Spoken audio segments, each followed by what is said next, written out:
Hello, and welcome to the Disc Dungeon, where we put you on to musics and melodies in the deepest, darkest dungeons of your computer disk.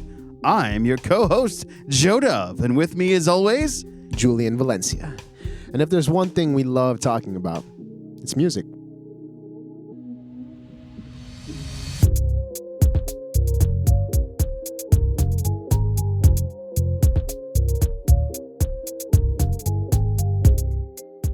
Hey guys, what's up? welcome back. How you doing, Julian? Good, man. This is episode 16. Episode 16 of the Disc Dungeon, Raw Power. Ooh, that's the name? Yeah, that's the name. You didn't know that? I didn't even know that. Oh, yeah. That's Raw that's- Power. yeah, Raw Power. Oh, okay. Yeah. All right, I like that. And that's because the artists that we listen to are very raw in their distinctive musical genres, where you put me on to Miguel, and he was very raw in his vocals, I felt. His instrumental was also pretty raw, but I put you onto a very raw band, Days of the New, who actually don't use anything but acoustic guitars and a drum set. Yeah, but his voice was also Very raw. gritty Mhm. and raw, and like you said at one point when I was listening to it, that's pretty much what makes the music. Like, I'm gonna start this one off. I'll start talking about the album that I listened to.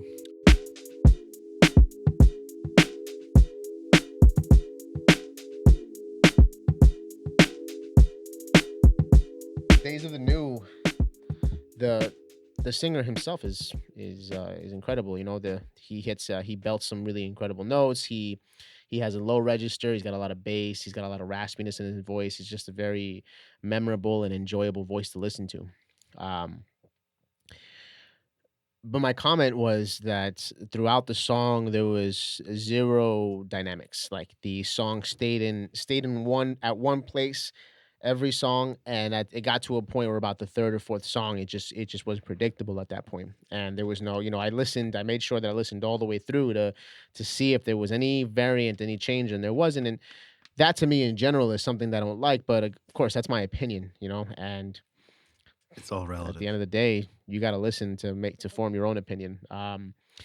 The quality of the music was great. I mean, again, it's mixed.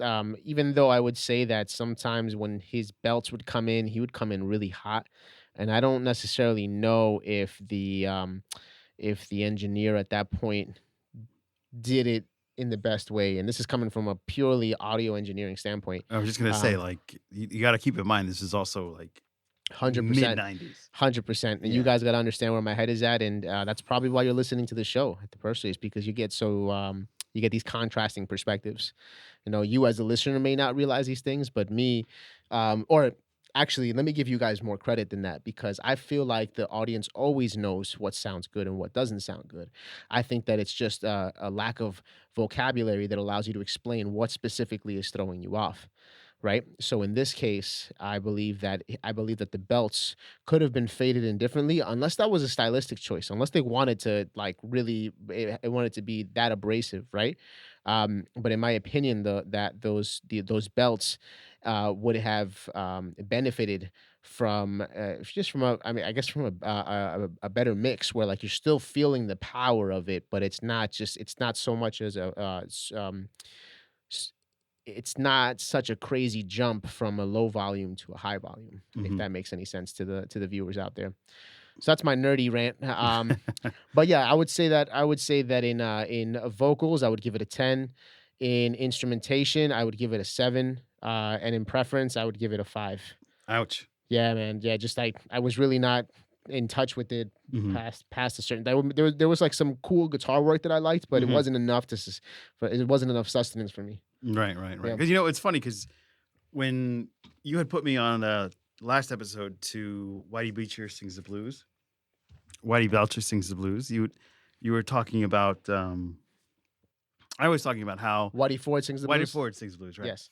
And Belcher. Yeah.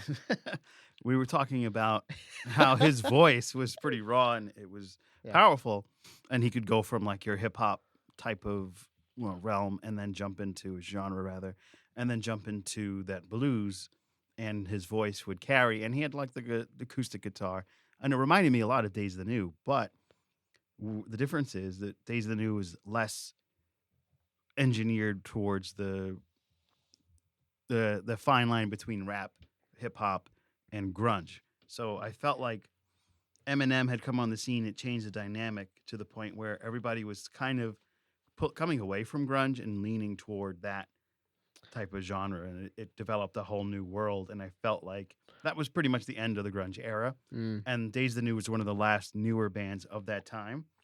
But they had that voice and tried to like come into their own and have their own niche genre with having all instrumentals with no electric guitar. So I felt that it was pretty exciting to have the two musical styles go back to back, just so that you can hear. Oh, we both sound good now. Thank you. Uh, just so you know, this is also live streamed on YouTube. Definitely check it out. You can see our beautiful faces, the sexy mustache man, and the wild man, Bomba Stereo himself. The wild Showed man. up. Yeah, my hair is crazy. That's what you went with. Yeah, I mean, if you guys can, well, I'm gonna put. Look at this. Look at this. This is the longest my hair has been since I was a child.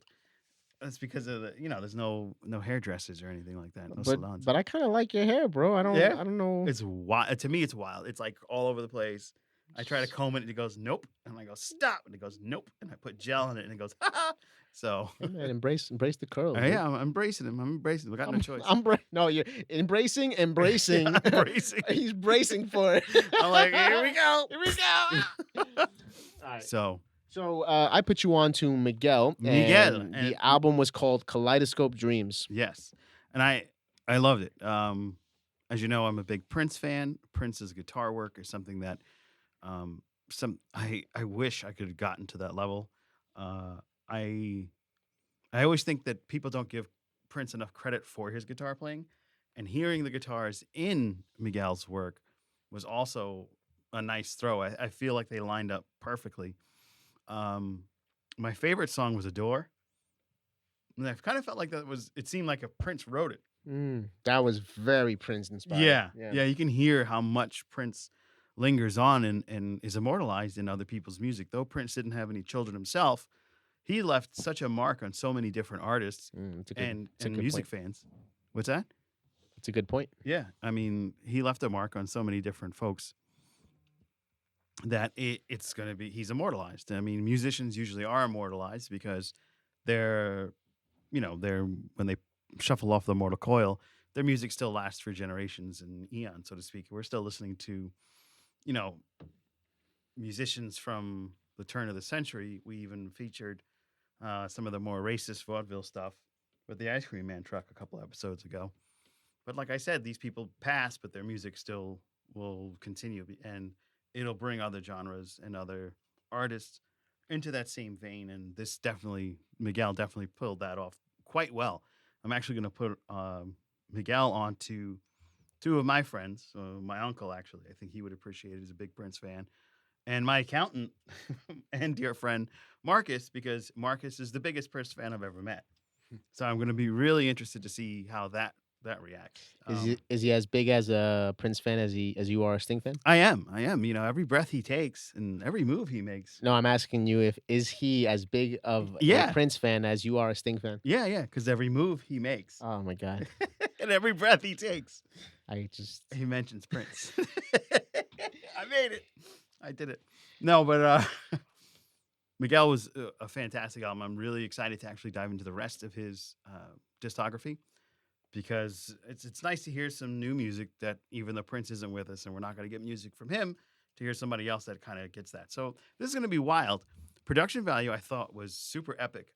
Like I told you while we were listening to it, I felt like it was so dramatic and leveled up that it could be almost cinematic. I feel like there was some grand purpose to it that spoke louder than even the music. And I don't know if he did that on purpose. I hope so. But it really rang out. And I feel like his voice was super powerful, very raw. I felt like he got every one of those tones into what Prince was in his own music in his own way, because they don't sound the same, but they just have that same focus. And I feel that, the only thing that was weak was the lyrics, because they had a couple of songs that I like the one you brought to my attention last week. How Many Drinks Does It Take? I thought that was clever. The Pussy song was also clever. I felt that was a fun song. Don't listen to the kids. Skip that one. But some of the Prince's songs were so deep, like The Cross and um, I Could Never Take the Place of Your Man. Yeah, Like, it's like a very it's like a loose Prince. yeah, It's it's like not. a not as heavy into the lyric world as Prince was, because some of his Mhm. Prince's lyrics, like especially "I Can Never Take the Place of Your Man," was getting into like these stories that are so visual that you can see them happening, or you can pinpoint people in your life where that's oh yeah, that's that one, you know, Mm. and it kind of rings true to your own personal life. So Well, the thing is that around that time when Miguel dropped this album, that was the album that put him on. mm, So I believe, and I may be mistaken about this. So if you guys know anything about more about Miguel, let me know. But I'm just basically putting two and two together. But I believe that at that time, I don't really think he had as much control over his musical style that he does now. mm, So when you're talking about drinks and in the club and pussy, I mean, you're automatically you're gonna turn some heads. yeah, You're gonna get yeah, people listening just because of that. shock So words to draw them in.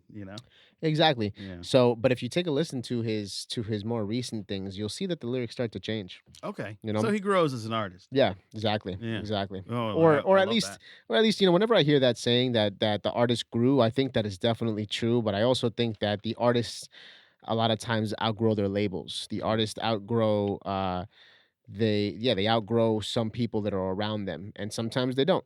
You know, Right. and I think that happens a lot in the music industry. So it's not for me. It's not always like the artist's musical taste matured over Mhm. time. That Mhm. does happen, but I feel like a lot of artists are there already, Mhm. and they're just a little stifled because of the contract. You know what I Right, they're mean? handcuffed, Mhm. so to speak. Yeah, yeah, So, yeah. and like Prince was handcuffed for a Yeah. while. Yeah, Yeah. when he was with one of the music labels.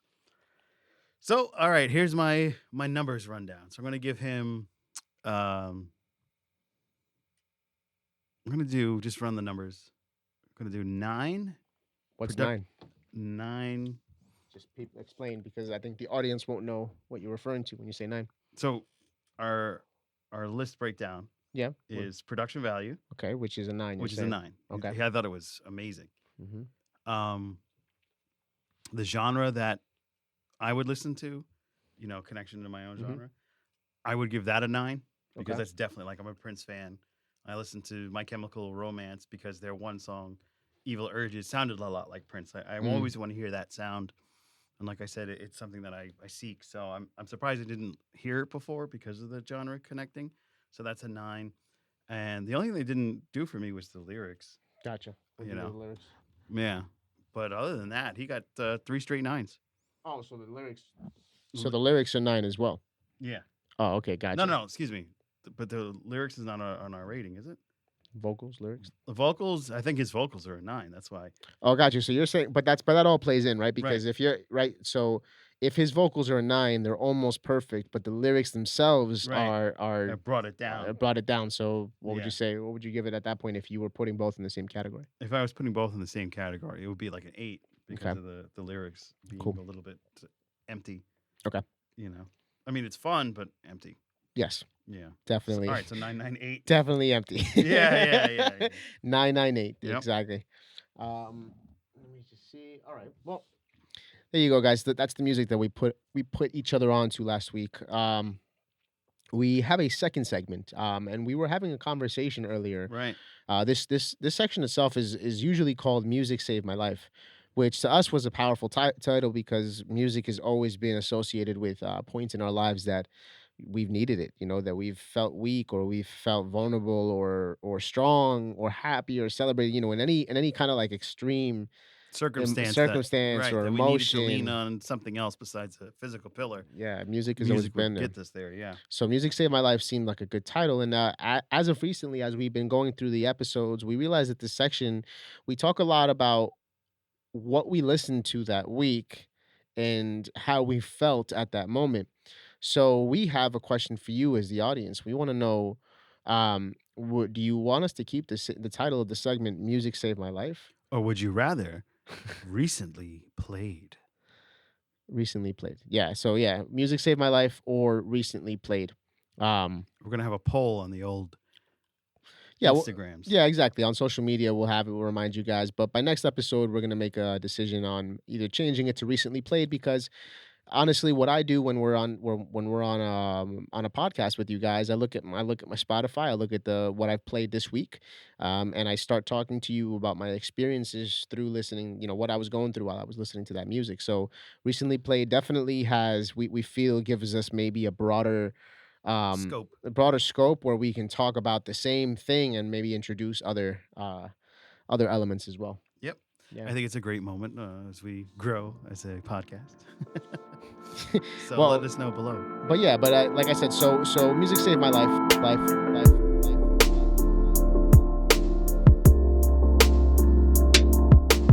This week, I was listening to some old Hector Lavoe, Hmm. some salsa. I was listening to his greatest hits. I love salsa. You know, my culture is I come from a Colombian background, and salsa is huge, just like it is in Puerto Rico and in Cuba. Cuba, wow, Cuba, Cuba. Cuba, Cuba.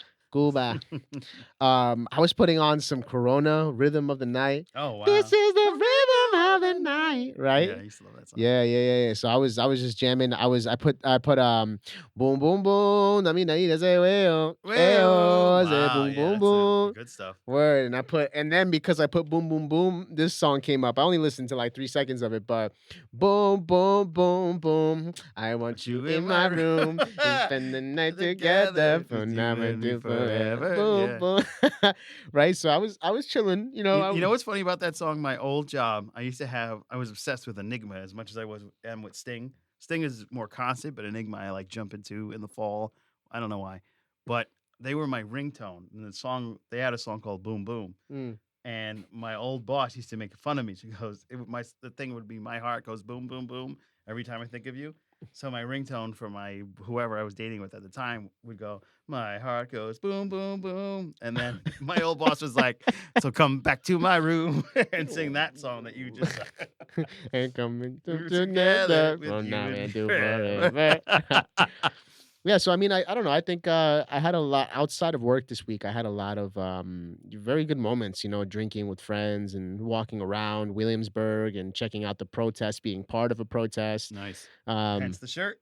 yeah. So That's Black right. Black Lives Matter. Black Lives Matter. Um, Absolutely. so so I don't know. You know, there was honestly a lot of celebration for me this week. You know, just seeing people, being around people who I wanted to be with. Getting eating good food. No, that's always good. And so, I was in a party mode. You know, the Yeah. sun is out. It's beautiful in New York right now. Um, Yeah, it's not overly humid, so it's no. not oppressive. It's Hmm. nice. Yeah, So and that's always a plus. so this today, there wasn't too much sad boy this week. That's good. That's good. That's good.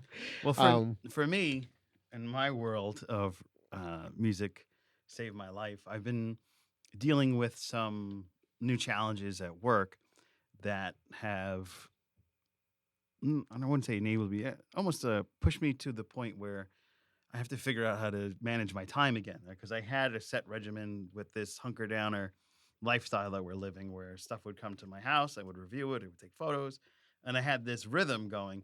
And then they threw me a curveball. So now I'm at the point where it's like, okay, now how do I handle this? Because I'm usually, if I do fittings, because I'm a shoe person, I have my three set sizes and I do that and I keep going. But the new brand is a lot more, has a broader scope. So now I'm scrambling to find different sizes. So I'm actually literally running off to chase my neighbors that have kids. I'm like they're running around outside. It's like, oh, they have kids. And I go outside. Listen, I'm not trying to be creepy. I'm not trying to be creepy at all. But would your kid like some free shoes? And I try to like go that way, and I tell them it's a Fit Ambassador program, and they get to wear the shoes, but they get to keep them, and that's part of the programs. And anyway, that's been difficult because people freak out because I'm not the smallest man in the world and to see I'm actually very quick for my size. So all of a sudden I'm freight training at you. They're like, "Whoa, what's going on?" It's like, "Oh no, relax." Um, and it's just been a lot of running around. I Saturday, like I was telling you, I went on a gauntlet run, and it doesn't mean I'm actually running, but I had to drive to Orangeburg for fits from a friend of mine that's had two children that I felt comfortable working with. Did my thing.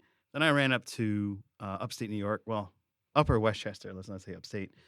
Met with my aunt. It was great to see her. She put me onto a Yes song that I hadn't heard in such a long time because I focused mainly on Heart of the Sunrise, and that's what I've been listening. The music that saved my life because I've always felt I listened to it a lot when I was younger when I played football for a season, and there's a lyric that says, "Sharp distance, how can the wind with so many around me?"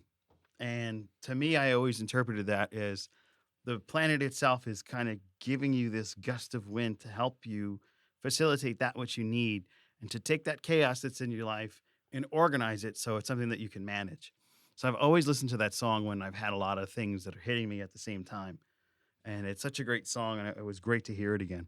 And then because of you putting me on to Miguel and something that you were doing with your squad, with one of the artists that you were playing last time I was here, you had this very amazing bass riff that you were working with, and I actually went back to one of my favorite artists. And I'm gonna put you on to that's Isaac Hayes, Hmm. and the album is Hot But a Soul. There's a particular song that has influenced many different artists, Tricky, Portishead, and there's a riff,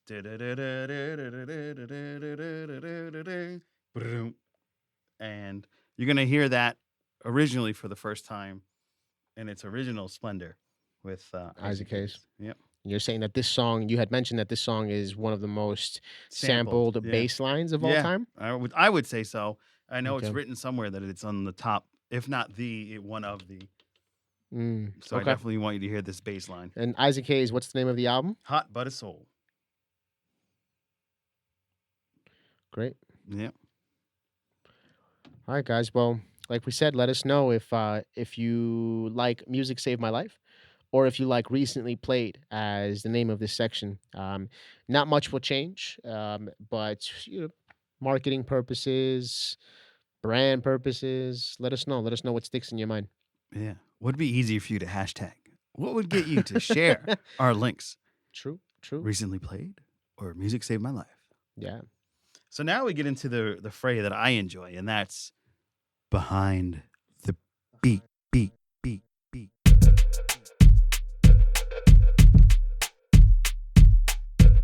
Guys, I just again this section, as always, I want to remind you guys that Made by Audios is my Instagram.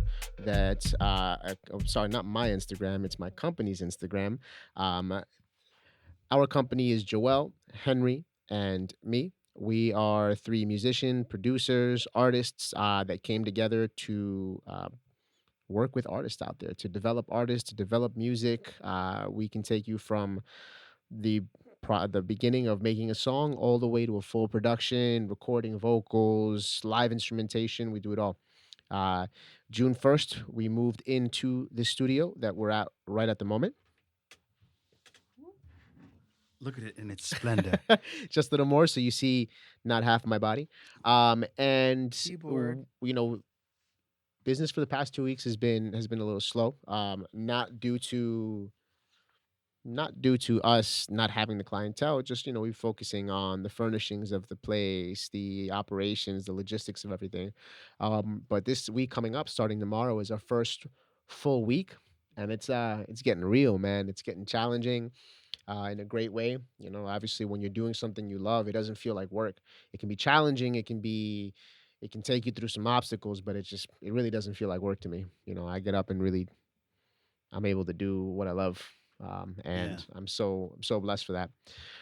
So yeah, these past 2 weeks we've been working a lot with the gentleman named Ronell Fuller. He goes by Elder as well, and Elder came to us a few months back. We did a song together. We're almost done with the song, but in the interim, he loved the product. He loved what the quality of sound, what we're producing, and he decided to come and finish up his EP with us. So for the past 2 weeks, we've been working on a lot of music with him, about 4 or 5 songs, and he's got this style where the music he wants the music to feel very techno disco, just boom boom boom, pumping in your face, but he's coming at you with a gospel style. He grew up with gospel, and so he's very his lyrics are very church orientated, religion orientated, but it still makes you dance, and it still feels good. I know Joe was mentioning that he heard some of the songs, and he was really liking what he heard. And Yeah, it was really dope uh, because, like I said, that bass riff just said, "Oh, that's like Isaac Hayes, Hot hmm Butter Soul." yeah, And when you listen to that, you're like, "Oh, okay, I can hear that a yeah, little bit." I mean, it's not key for key, but it's yeah. it's definitely There's in an the essence vein. of it. Yeah. I'm definitely gonna check that out. Let's see. I had Justin come by. Justin reminds me of like a Justin Timberlake, actually, It's gonna be May. but it's just as sweet. His voice can be just as sweet, and he's Hispanic though, so Oh, dope. we'll call him Justin. I'm being racist now. Uh, But you're Colombian. I mean, I just do that very well. Mm. I can pick out. I can tell where people are, what Spanish country they're from, but by how they speak English. Oh, Yes. interesting. I can't.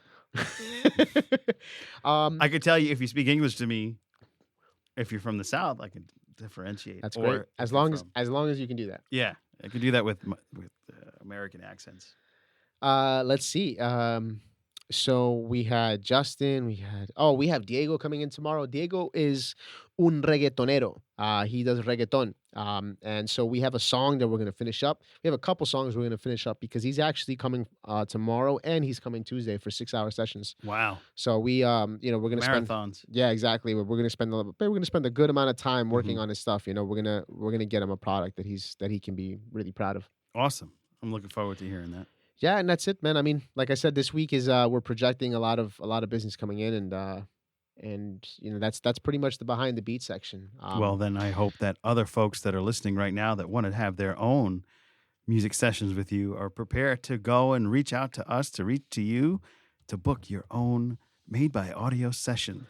Yeah. Elevate your musical power by Music- joining this dynamic trio. Musical power. Power. Guys, also if you're a beginner, if you're somebody who wants to learn how to play the guitar, if you're somebody who wants to learn how to play piano, drums, who wants to sing better, who wants to learn how to produce, all of these services we offer at Made by Audios. Don't be shy. So yeah, really don't be shy. If you have the inkling, if you have the passion for it, and you want to go somewhere where you're gonna get to that next level, this is where we can take care of you. Send us a direct message. You can call us. We'll put all the info in the YouTube video, in our Instagram. Again, And companies. TikTok. I'll put the info in the TikTok. Yeah, but pretty much anywhere where you can find a company, you'll find us There it is. because we want to be everywhere in a non-sting type of way. I think a sting type of way is actually a great way to be. I don't know. Actually, I'm gonna ask your wife then to see if that's to see if she agrees with that. Oh man, rough. Well, Well, gu- that brings us to the end, my Yeah. friend. Tricks of the keys. Well, don't make it sound dismal. This is probably one of the best parts of the show. No, the whole show is the best part to me. It's one of my favorite things to do. We during bring the you week. tricks of the keys. Tricks of the keys, guys. Yeah, so this is the part where Joe is going to blow our minds with the song that you thought you knew, But it meant something totally different. but you didn't know. Mm-hmm. Well, you don't know, now you know. This week, one of my favorites from the 90s, because we both were listening to some 90s music for the last couple of weeks. I jumped back into my recent played and popped into the song Silence by Delirium and Sarah McLachlan. Now, if you're not familiar with this song, it's very churchy. And a lot of folks think this is a Christian song because it's so churchy. It has the Gregorian chanting monks. It has a lot of deep piano, and there's some little house beats inside. But the haunting sounds of Sarah McLachlan can be heard often in the song Silence. A lot of people, again, think this is some type of awakening spiritually, or just a song that gets into the. I'm going to just real quick. The Dirty Mind album. This is the Dirty Mind album. Okay. Thanks, Velo. Velo, this is Joe's just saying what's up once again. We'll check that out too. Velo put us onto some music earlier in the streams when we're listening to songs. So, anyway, a lot of people think this because of the Gregorian chants and the basic high vocalists that almost sound angelic, that this is some type of spiritual awakening and a realization of the need to go to church. When in actuality, the song Silence is about someone suppressing their rage. She's possessed by the rage and it controls her, and she wants to be released from the rage and to find and achieve inner peace. So the rage in me inside, she wants to release it and be at peace. Give me release means release me. And I think that we need to look no further to the lyrics of what she wants to be released from, the rage that's inside, deep inside. She wanted to believe that her emotions will be captured and caught up by the silence, and it would free her from the rage. And that's why she often says in the lyric, give me a sense of wonder. Heaven is a sense of wonder. Like that wonder is the part of her that she's trying to release this rage and is seeking help from above to get that rage demon out of her and pass away out and cast out that demon of rage and move on. Now, Sarah McLachlan had a terrible story of a stalker that almost confronted her, and that probably gave her a lot of rage because you don't want that type of thing in your life. And I'm sure this came out around the same time because she had gone up to another level with that song "In the Eyes of an Angel" that you always hear for the ASPCA. Oh, 10 cents today can save a puppy tomorrow, and I think it's a great thing. But playing "The Eyes of an Angel" was always depressing, and it always made me like super sad. So to hear that this woman that has such an angelic voice and is doing so many great things for animals and those innocents that can't be helped on their own, to hear about her inner rage was like, oh wow, okay, that's a shock. So that's the trick of the keys here. This is not about a spiritual awakening so much as a purging of rage and anger and demonry that's inside that you want to get and move on with your life. And that is it. Yeah, tell us what you think that song meant prior to hearing this. We'd definitely be interested in knowing not only what the general consensus of a Tricks of the Key song could have, but we are also interested. Maybe you had some other takeaway from hearing the lyrics. That'd be interesting. Yep. Well, another great episode in the bag. My friend, Yeah. be well. My audience, y'all be good too. Bye, guys.